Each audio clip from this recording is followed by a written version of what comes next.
and welcome to another episode of Snakes Territory, part of the Foul Territory Network. I am Jesse Friedman alongside the one and only Jack Sommers. Jack, Merry Christmas. How was it for you and the family? Awesome. Got to see everybody. Just played with the kids and saw my dad and saw my mom, and it was just awesome. A great holiday. So holidays are for, man. Spend time with family. The only things that really matter. This is true. Yeah, as fans of the sport of baseball, sometimes that can be easy to forget. But yes, we certainly hope all of you out there had a wonderful Christmas celebration as well. Jack, the reports continue to fly in regarding the Diamondbacks and third baseman Alex Bregman. The latest one on Friday morning, one of the more noteworthy, at least more confident reports that we've heard up to this point. This comes from our good friend Dan Bickley over at Arizona Sports. And I'm just going to go ahead and read what Dan Bickley said on the radio. It's a little bit long, but stick with me here. I think it's worth it because Dan Bickley speaks with quite a bit of authority as he's saying these words. So here is what Dan Bickley said on the radio on Friday morning. I think it's a matter of time before the Arizona Diamondbacks get Alex Bregman. I think that's a done deal, to be honest with you. We talked about this team when they signed Corbin Burns. I had a very good source tell me that Alex Bregman was begging them as well for a contract. Alex Bregman wants to live in Arizona and the same way Corbin Burns did, and he's about to give the Diamondbacks a discount to do so. And then continuing on later from there, he continues to say, from day one, I have been the one that has said that the Diamondbacks clearly want to cut ties with Ketel Marte, no matter what you're hearing from them. Clearly, they want to cut ties. Clearly, they've had enough of this, and especially with the 10-5 provisions, because if Ketel starts acting up again, what are you going to do if you can't trade him? I get what they're doing. I'm not saying I agree with it, but I get it.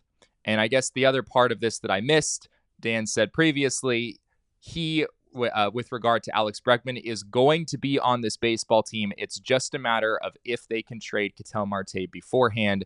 There's a weird game of chicken going on. So I think Alex Bregman is going to be here regardless.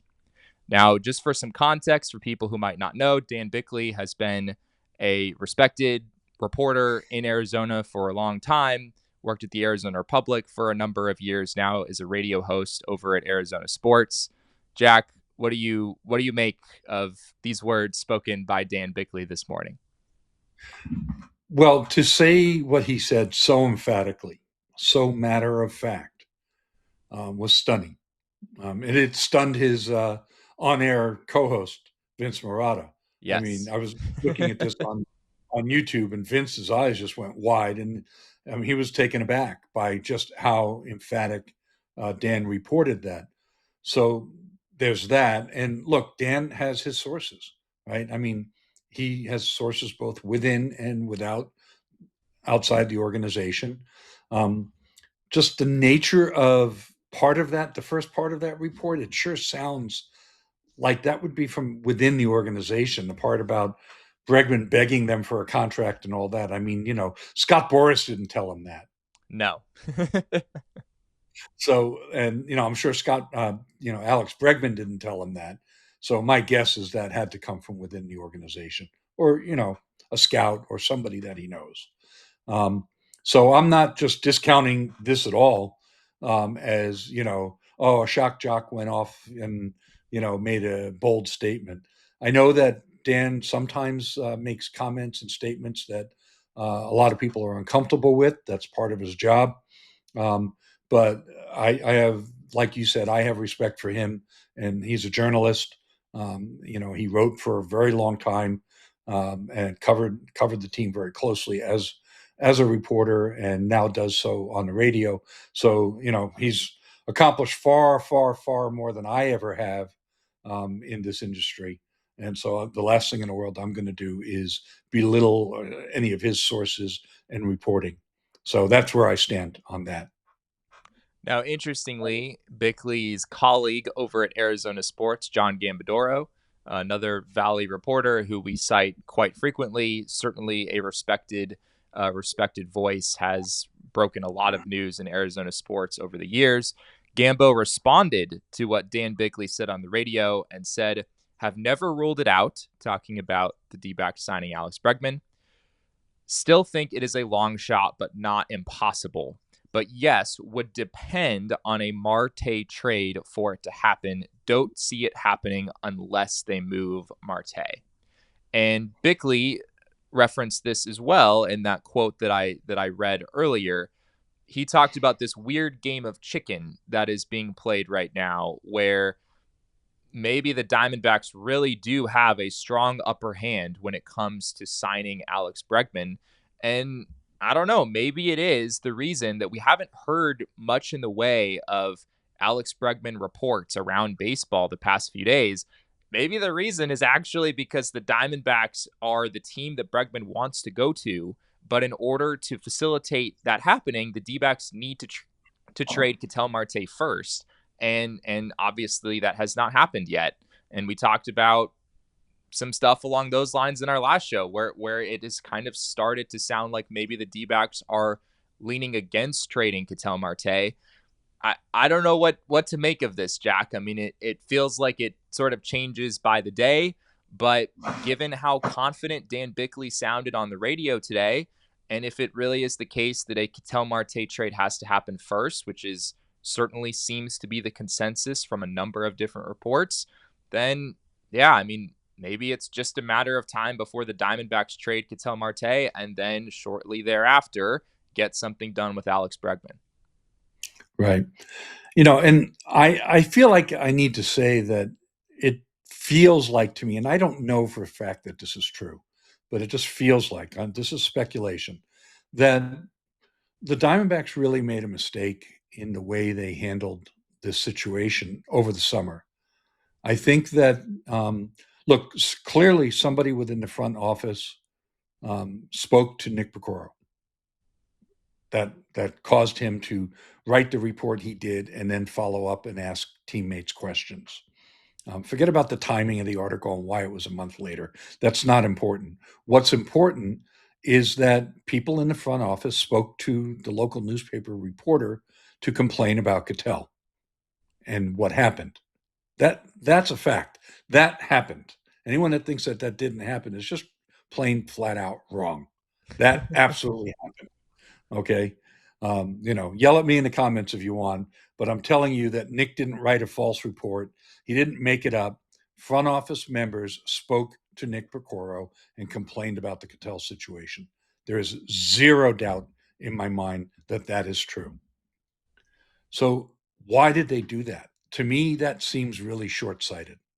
I think it was an emotional reaction, an understandable and frustrated emotional reaction. And I'm sure it's one they regret because it just turned into a much bigger story than it needed to be that has ultimately damaged their leverage. Yeah. Okay. And it just became such a big story. And of course, Bob seized on it, Dan seized on it. And here we are, it's almost New Year's, and they can't get the deal they want. I mean, a superstar player on a team-friendly contract should have been a no-brainer to get like a really good return. And the fact that they can't, I mean, Occam's razor, man, it's the elephant in the room. The deferred money, all of it, I mean, it makes him more valuable. So what's the problem?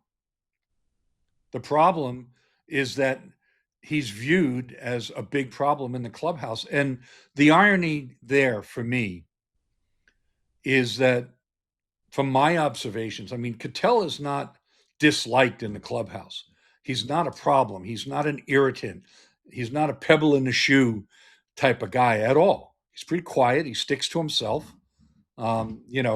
He can be excitable and upbeat. He'll come in the clubhouse and shout out, and other players will shout back to him. I know for a fact that a lot of the young players are just very in awe of how clutch he can be. They've talked about that a lot in my conversations with him. At the same time, I'm sure there's been frustration on the part of the players, and more likely from more senior veteran players would be more likely to voice that frustration about the days off and the timing of those days off. And, certain times just feeling like he wasn't there for his team when he was needed. So that part of the frustration, I'm not saying that that's not real, that didn't happen.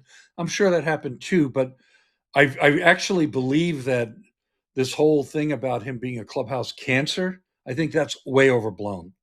I think that's a fair point. I think there's legitimate frustration over the way he's handled certain things. And that frustration mostly came from the team. And they were ill advised to make that public. That they made a mistake. And it's hurt his trade value, it's lowered their leverage, and it's unfortunate because this could have all been done already.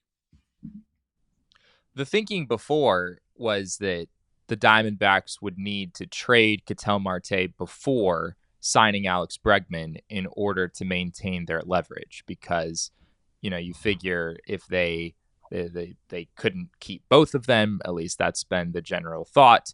So if you were to sign Alex Bregman first, then teams would just know, like, okay, they have to trade Ketel now. We're not gonna make our top offer. But now, yeah, to your point, it feels like they might not have much leverage anyway. Especially, I mean, if we believe this report from Dan Bickley that it's kind of only a matter of time before the D-backs sign Alex Bregman and the hang up is just the Ketel Marte trade. I mean, that doesn't necessarily give them a whole lot of leverage either.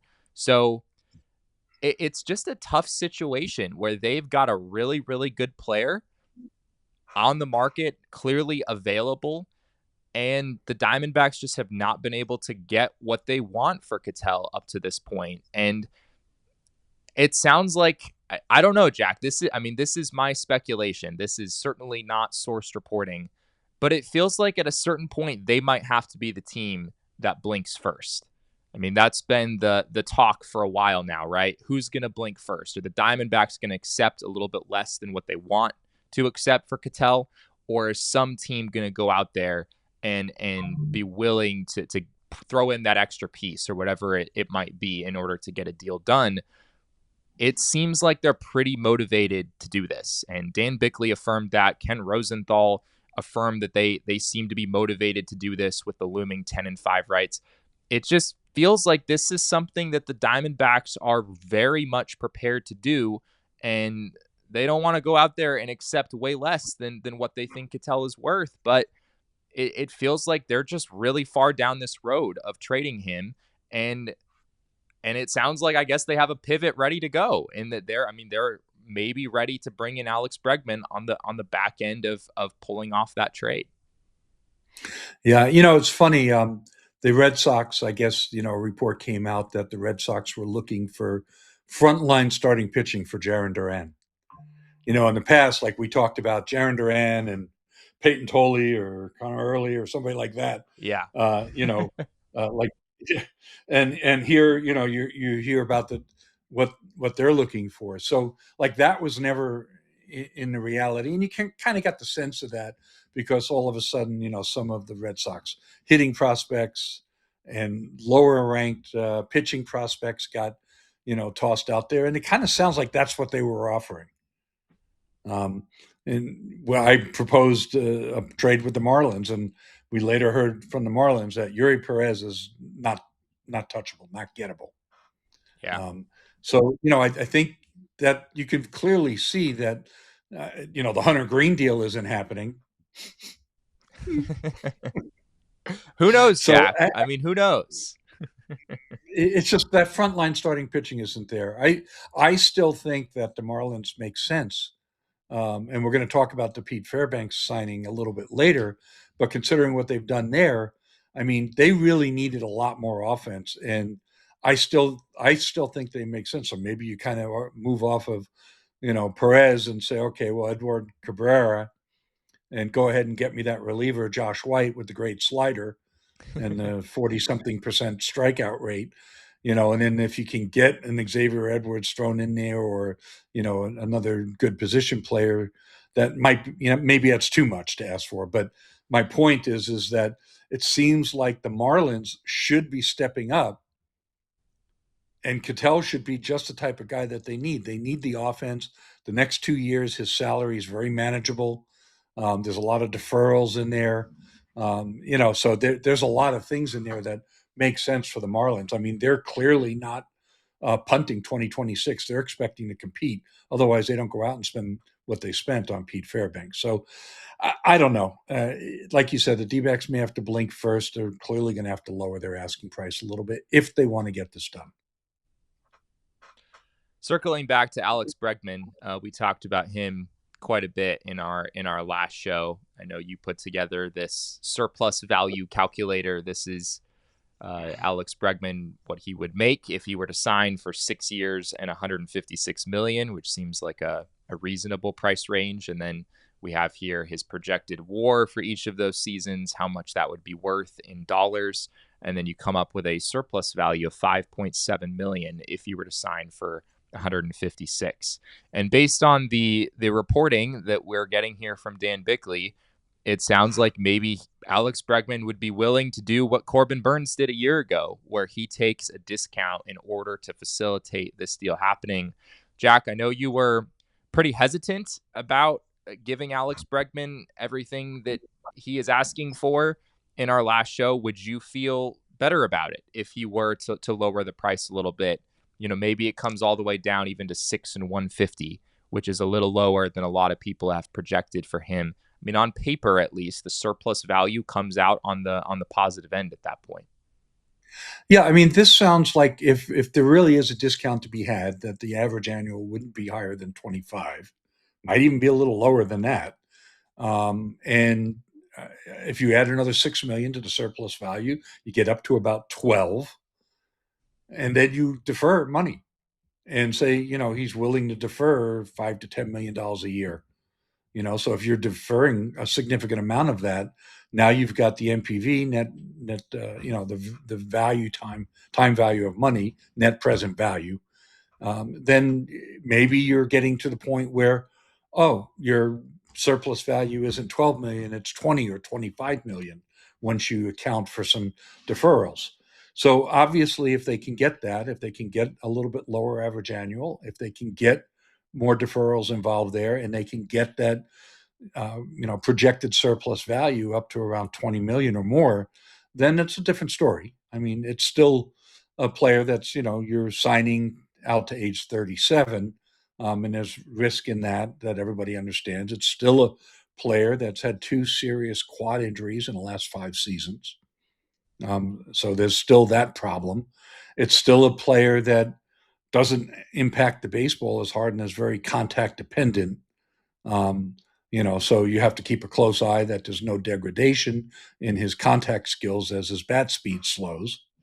There's some significant risk there, but probably not in the first couple seasons. And if they make an Alex Bregman deal and trade Ketel and get a bunch of guys that'll help him, and they make a deep playoff run again in 2026, you have financial windfalls from that, and that helps cover, situations later. So I can be talked into it. Clearly I was hesitant, and I still remain so. But with this news from Dan Bickley about potential significant, discounts, hometown discount involved, okay, that's a different story. Then let me see what that looks like. Out of all the options that are on the table here, the one that I think I'm most hesitant about at this point is the world where you trade Ketel Marte and you don't sign Alex Bregman. You don't backfill his spot in the lineup in a significant way. At that point, Jack, it would be hard for me to believe that this Diamondbacks offense is really anything special. I mean, for as great as Corbin Carroll is, and for as great as Geraldo Perdomo was last year, you hope Gabriel Moreno takes another step forward. It was already a top-heavy lineup with Ketel Marte. You take him out of the lineup, and you don't backfill his spot in a meaningful way. I think the D-backs are looking at an average offense, maybe even below average, depending on, to what extent can Perdomo repeat what he did last year? To what extent can Gabriel Moreno stay healthy? All these other questions that would factor in there. That world, to me, does not seem great. I think the world where you trade Ketel Marte and you sign Alex Bregman, I get it. I know there are probably a lot of Diamondbacks fans who don't love that outcome. They don't understand why you would trade a player who's on a good contract, who is better than Alex Bregman, in order to just go out and sign to sign Bregman to essentially take his spot. It is strange on paper, but I think it results in probably a better roster. I think the gap between Marte and Bregman, while it is there, at least as of this point in their careers, I don't think it's that big given what Bregman can give you defensively. I'm not sure what Marte is going to give defensively in the coming years.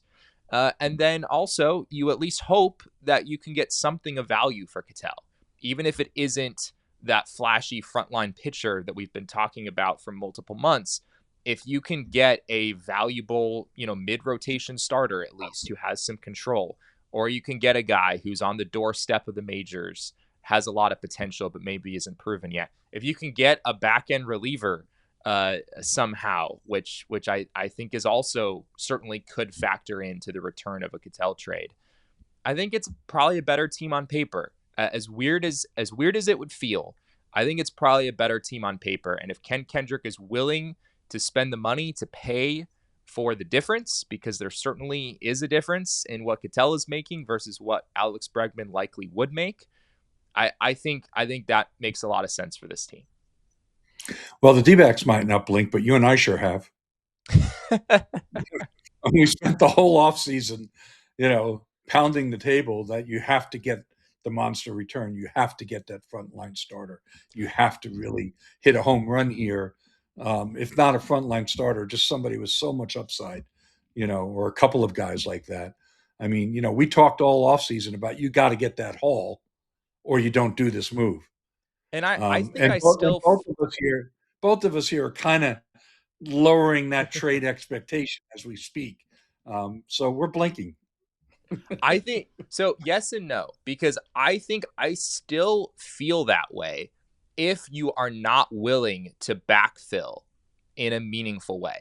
If the D-backs did not have the money to go out and sign Alex Bregman after trading Ketel, which was my expectation entering the offseason. I mean, they've already spent about as much money as we thought they would the whole offseason. If they were still in that world, then yeah, you would have to get a whole lot for Ketel in order to justify trading him. Because as I just said, like, I think the world where you trade Ketel and you get kind of a lesser return, which is where it feels this is headed, then yeah, I don't think you made your team better. I think you probably made your team worse. It only makes sense to settle. And by settle, I don't mean like take nothing for Ketel. Like, hopefully you're still getting pretty good value, even if it's not what you really wanted. But yeah, I think it's okay to take a little bit less than maybe what we thought a couple months ago, as long as you're willing to spend the money to go get an Alex Bregman and make it so that your lineup isn't going to be significantly worse than it was a couple months ago. Fair point. I agree. I guess Bregman's baseball savant page, we didn't look at that the last time around. We'll do that real quick. These are all points that we've already made about his game. You can see his barrel rate is in the 29th percentile at 6.6%. That goes with what you were saying earlier, where he does not impact the baseball the way that some hitters do, certainly not the way that Ketel does. His bat speed is already in the 31st percentile. But there's also some bright red near the bottom of the screen here. His chase rate in the 95th percentile, his whiff rate in the 92nd percentile. He makes good swing decisions. He puts the ball in play. So there's certainly some things to like about Alex Bregman's game, even if he is a far cry from Ketel Marte in terms of impacting the baseball and making hard contact. Yeah, that squared up rate in the 97th percentile was pretty cool too. I mean, that's why he's able, to make up for less than average bat speed. It's a little bit actually Geraldo Perdomo-esque in that regard. Yeah. So we'll see. Based on how things are going in our next episode, we'll be talking about how the D-backs have no chance of trading Alex Bregman, but a Ketel Marte, or no chance of signing Alex Bregman, but a Ketel Marte trade is inevitable, or something like that. It feels like these reports change dramatically by the day, but we, of course, enjoy riding this roller coaster with all of you out there. If you haven't already, be sure to like this video and subscribe to our channel here on YouTube. We really, really appreciate your support. If you're joining us on an audio-only platform, you can leave us a 5-star review. That's also a great way to support the show. And of course, leave us a comment if you're joining us here on YouTube. We always enjoy hearing from you and interacting with you. So let us know what you think of this very confident report about Alex Bregman that we discussed here in this last segment. Moving on from that, Jack, you referenced it earlier. The Miami Marlins signed Pete Fairbanks to a 1-year, $13 million contract. There's some incentives in there as well. I think it can escalate to $14 million based on the number of appearances he makes. He gets a bonus if he gets traded as well. I guess before we talk about the closer picture for the Diamondbacks and where things stand now, what do you feel about this contract? I mean, it seems like this was a lower dollar value than either of us anticipated. Well, I think we expected 2 years. The average annual's higher. Maybe Pete Fairbanks is gambling on himself. I mean, he beat the number of his declined option by $2 million. And there's some incentives in there. So he's going to make some pretty good coin this year. And if he has a healthy season and racks up 35, 40 saves for the Marlins, then he's going to get a multi-year deal next year. So, in the meantime, the $13 million clearly was more than the Diamondbacks were willing to pay. Now, that may be very much tied into everything else that's going on, with trade Ketel, sign Bregman. Obviously, they are going to sign Bregman. You can see where signing Fairbanks would not have been doable. In one of our previous shows very recently, I said that they should try to sign a Pete Fairbanks and a Ryan O'Hearn. So that would have cost them $28 million because O'Hearn got, I think, 15, right? Yeah, He 2 got and 29. Yeah. 2 and 29. So that would have been, 28 million, give or take, 27 and a half, 28 million to get those two guys. And if they sign those two guys instead of sign Alex Bregman, the money's somewhat similar. But then you probably still have to trade Ketel because you probably can't afford to do all that. Yeah, I mean, I think it's still a valid question of like, would you have rather had Pete Fairbanks and Ryan O'Hearn, after trading Ketel than sign Alex Bregman after trading Ketel? I guess theoretically those would be the two options on the table. But yeah, I guess you sort of jinxed it here, Jack. In our last episode, you made a solid case for why the D-backs should consider a Fairbanks and O'Hearn package, and both of them promptly came off the market. It just doesn't feel like a coincidence that it worked out that way. But circling back to the present situation, we know that no matter what happens with Ketel Marte and Alex Bregman, the Diamondbacks still very much need to upgrade their bullpen. We did get another nugget here from Gambo along these lines today. He said on the back half of this tweet, I do expect the Diamondbacks to land a bridge closer, someone who can close games until Puck and J-Mart get back, then fall into a setup role. So for D-backs fans who are looking at the current relief market and being like, all right, clearly this team does not care about adding to the bullpen, it appears that is not the case, that is something they are still committed to doing. However, the phrase bridge closer is not really one that I'm familiar with, Jack. I don't know how you interpret that. I interpret all of that as just an absolutely terrible plan, is what I Okay. do. Because what is a bridge closer is a guy that's not really a closer that you think can fill the closer role, is what that is. And, maybe you get lucky again and you get the next Shelby Miller before he gets hurt. Somebody that can do the job. Maybe they find a guy, maybe they got a guy in mind that, is going to be a sneaky stealth guy. It's got great stuff coming off an injury or, lesser season last year. But the second part of why I think that's a bad plan is because I'm not counting on anything from Puck and Martinez. Yeah. It's not that they won't get back sooner or later. I mean, people have been asking me about this on X, and Puck had the brace procedure, so they say about 12 months, and he had his surgery around mid-June. But you got to allow a little bit more than that exact 12-month time frame. But just say July 1 or All-Star break. In my projections, I think I have him projected to get 25 innings pitched in the second half of the season. Okay. But what are those 25 innings going to look like? I mean, a lot of times guys come off these kind of surgeries. It's not so much that the velocity isn't there, although it might be down a tick or two, but also command and control and the ability to, put all of your pitches where you want. I mean, just expecting the guy to step right in coming off that surgery and a few weeks of minor league rehab games. Okay, let's go. I mean, maybe he'll be fine, maybe he won't. Usually it's the year after. For I've done this research before, and we might have even talked about it on the show. Guys that come back mid-season don't tend to do all that well in that return season. They do better the following season. Guys that don't try to come back mid-season and just wait until have another full off season to get ready do better. Yeah, And so totally. we're looking at Puck and Martinez, and of course Corbin Burns. Coming back mid-season, I'm not expecting either a lot of innings, or if they do come back earlier than expecting, I'm not expecting a very high level of effectiveness from any of them. In J Mart's case, this is his second Tommy John. He had the full-blown Tommy John surgery, also in mid-June. Um, and because it's his second, I mean, I know Corbin Burns said he was going to try to come back mid-season. I think J Mart's going to be later than that. I'm projecting him to a mid-August return for my innings pitched projections, and I have him at 15 innings pitched on the season.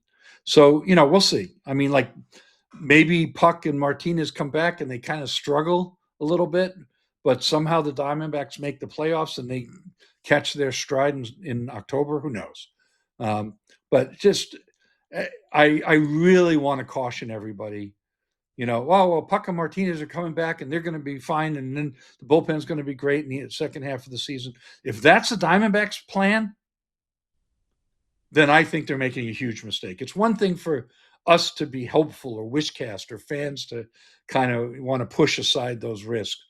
But a front office doing that is irresponsible in my view. And so Gambo's tweet actually concerns me quite a bit. Hmm. I guess the silver lining, if there is one, is that you don't necessarily have to count on Justin Martinez and AJ Puck in the second half. You could stick with this bridge closer for the first few months of the season. And then when you get to the trade deadline, at that point, you'd theoretically have some solid information about what you can expect from Puck and Martinez the rest of the way. Theoretically, Puck could even be back at that point. Maybe you have a feel of how good he looks, of how comfortable he is being back on a mound after the surgery. And so, yeah, you could go out and at the trade deadline, you could add to your bullpen that way. And maybe your plan in the second half of the season doesn't have to feature Puck and Martinez doing quite as much of the heavy lifting. But yeah, I mean, I guess it kind of goes along with an article that you wrote in the past few days, Jack, where you revisited some of Mike Hazen's comments at the beginning of the offseason, where it was pretty clear from the jump that getting a true closer, someone who has operated in that role for a while, has experience, has had success in that role, getting someone like that was not a it was on the list, but it was certainly not at the top of the list for Mike Hazen at the beginning of the offseason. And so I think this is just kind of going along with that, where yes, the D-backs are going to add to their bullpen this offseason. It feels pretty safe to say that. But I don't know if they were ever going to go out and get a Devin Williams or Robert Suarez or even a Pete Fairbanks, even though they showed some interest. Like that just does not seem to be at the top of their priority list. Yeah. And look, I preached this myself for years and years due to the volatility of relievers. When you don't have Dodgers type money, you don't spend a ton of money on high leverage closers. I get it. Yeah.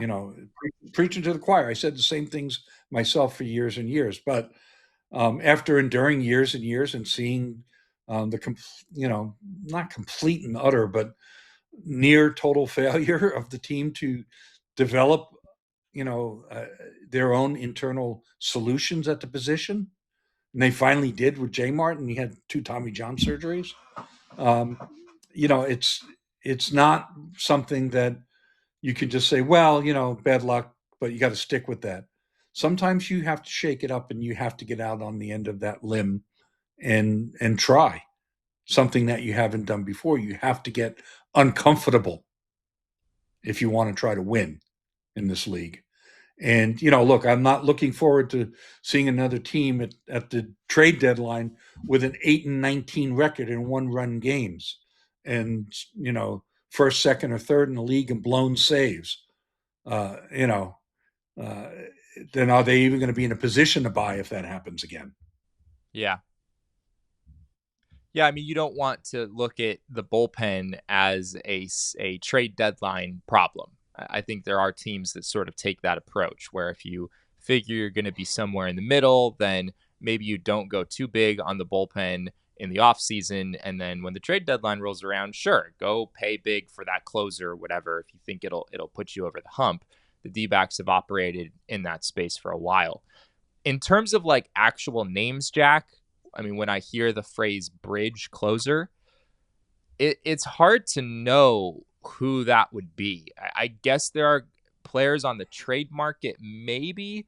I think of a Jojo Romero with the St. Louis Cardinals. They've been very active in trades. It seems like just about everyone there is available. He's a lefty, certainly heavy splits there, going to be a lot more effective against lefties than righties, but he has some closing experience as a solid reliever. Outside of him, I mean, you look at what's left in free agency. Pete Fairbanks, as has been widely said, he was the last closer. I mean, he was the last like true closer available in free agency. We know the D-backs have had interest in Pierce Johnson, but he's definitely been more of a seventh inning guy, maybe eighth inning guy type situation. He's still out there. Michael Kopech is out there. He's certainly intriguing with the stuff that he's shown at times in the past couple years, but he also hardly pitched in 2025 due to injury. So, there'd be a lot of risk with someone like that. I believe the D-backs were linked to Jonathan Loaizaga at some point. He's also struggled with injuries the past few years through about 25 innings with the Yankees in 2025. So I don't know, Jack. I mean, I don't know if there's even like a clear eighth inning man who is still out there that you'd feel really good about as your setup guy, where if you wanted to make him the closer for a few months, it'd be like, sure. I mean, he's been a good setup type pitcher for a while. So if he needs to close for you for a few months, it's probably fine.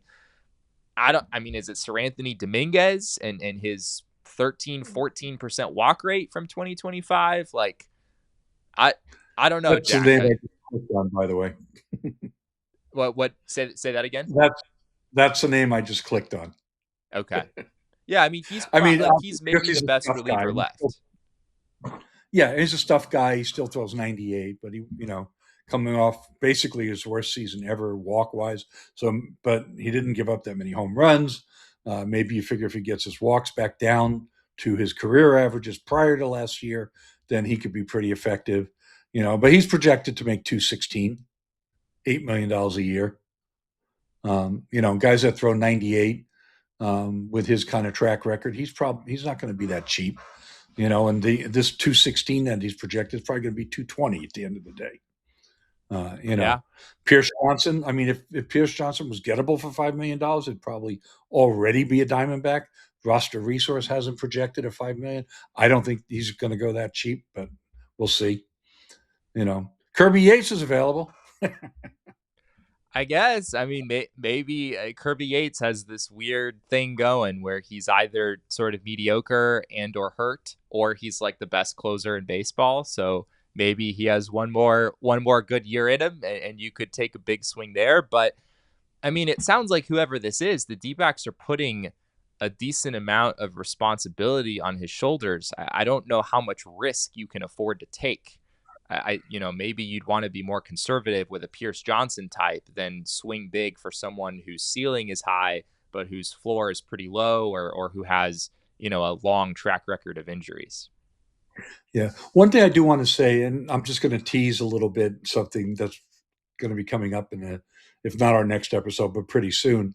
I've been taking the zips and the steamer projections and averaging them together and putting them onto my depth chart of innings pitch totals, and due in large part to Zip's projections, really pretty strong for the Diamondbacks pitching staff compared to Steamer, and surprisingly for the bullpen as well.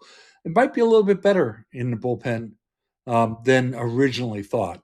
Again, they're just on paper projections, and we'll get into all of that. But I want to tease that a little bit for our next episode.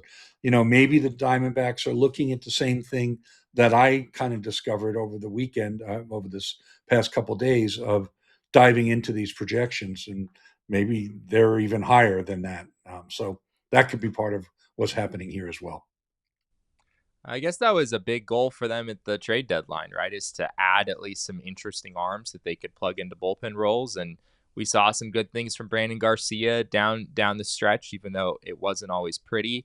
Andrew Saalfrank was effective once again. Maybe if Kevin Ginkel and Ryan Thompson can bounce back, there's you could dream on the bullpen a little bit, Jack. But as you've been saying for a while, having some stability at the back end for once would certainly not hurt. We'll see if the D-backs are able to get that at some point. Before we get out of here, we did want to touch on one last report, which came out from Jon Heyman several days back. I'm not reading too much into this, Jack. I don't know how seriously to take this, but Heyman said the D-backs are in. They are one of, I believe he named 7 teams that were in on Japanese corner infielder Kazuma Okamoto.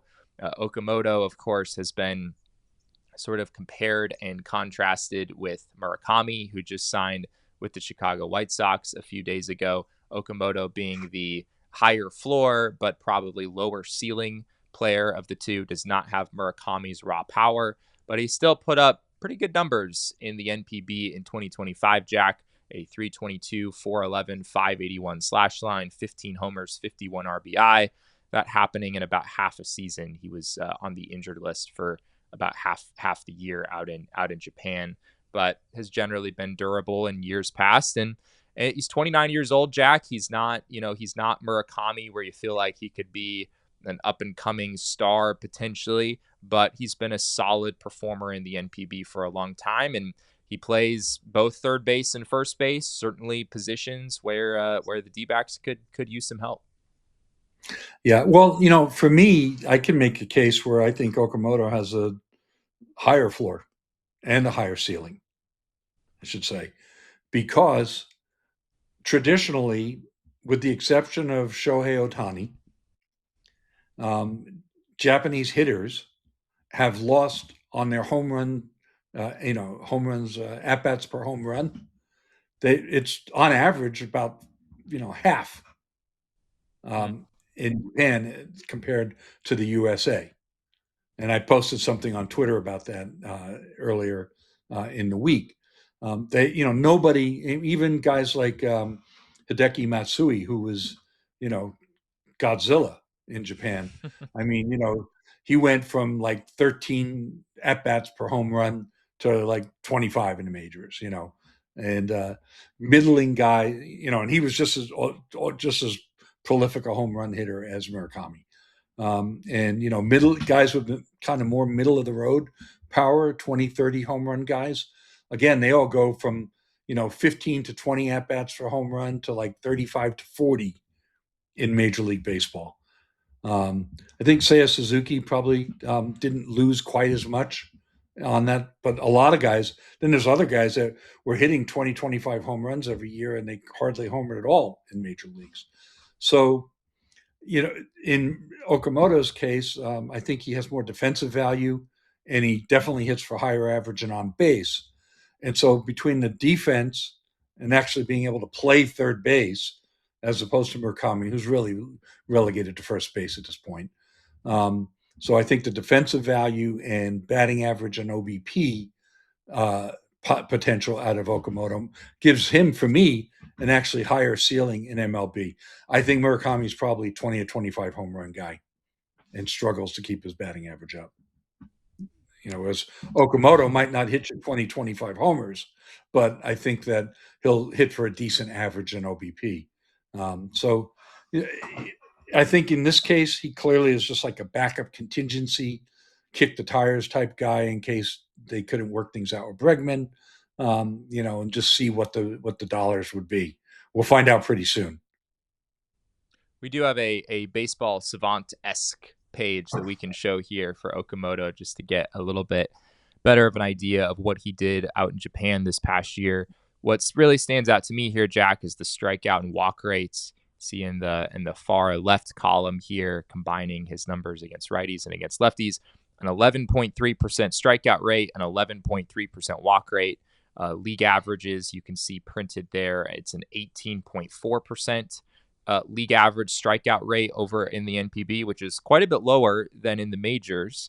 So you kind of have to factor in that adjustment. Strikeouts are generally not as common in the NPB, but still 11.3% is still well below the league average in that league, and his walk rate is still up at 11.3%. So sort of like Alex Bregman, going full circle here. He's a guy who draws walks, who puts the ball in play, doesn't strike out much.